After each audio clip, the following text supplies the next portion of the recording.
há muito manifestávamos e não conseguíamos entender por que, a partir do primeiro Plano Nacional de Reforma Agrária, a atividade de regularização fundiária foi esquecida, foi relegada a segundo plano ou a plano nenhum.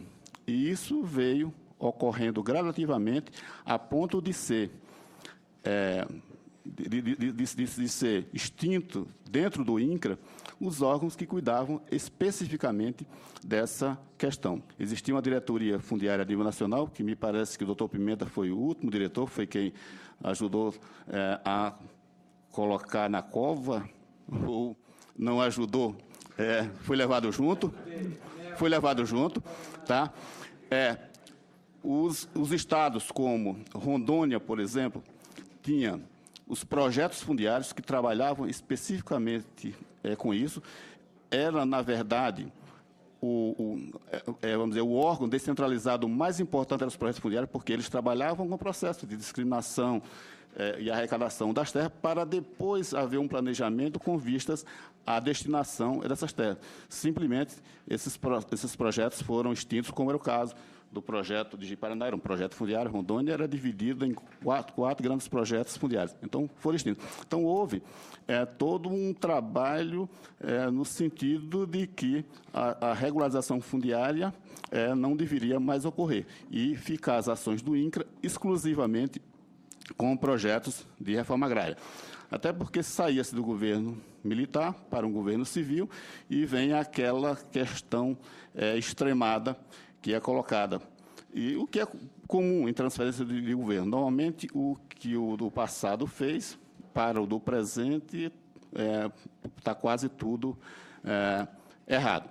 Então, passaram a entender que só haveria reforma agrária se a intervenção fosse tão somente em terra de domínio particular, que você desapropriaria e passaria a prover assentamento, quando a Amazônia estava repleta de glebas de terras públicas, tá, que não promoveram a destinação e terminou sendo ocupadas gradativamente e, certamente, pelo fato de não se promover uma regularização, os conflitos agrários aumentaram, tá, e trouxeram muitos problemas. Talvez a freira Dorothy não tivesse sido assassinada se esse processo de regularização fundiária não tivesse sido congelado.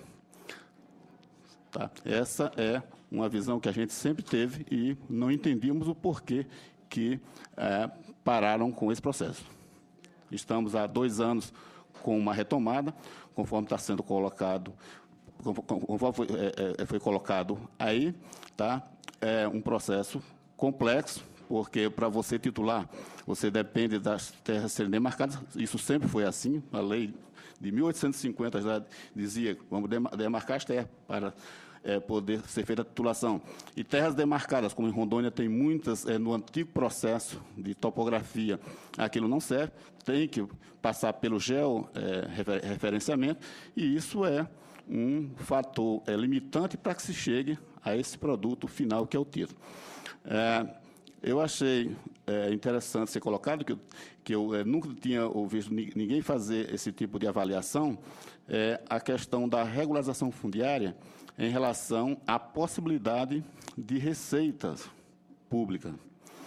Quando era simplesmente um processo, todas essas terras eram vendidas, tá? Então já havia a receita automática por conta da venda. Hoje, grande parte, inclusive a maioria dos ocupantes dos poceiros de terras públicas, está demonstrado que são pequenos agricultores, e a lei está contemplando com doação. Mas tem a questão do registro, conforme foi colocado. A partir do momento que você espera um título, se essas terras tivessem sido regularizadas há 30, 40 anos atrás, quanto de receita não teria ingressado no Estado por conta do registro imobiliário e por conta de transações que vinham ocorrendo, onde, além do registro imobiliário, a receita com registro, você tem a receita de ITBI.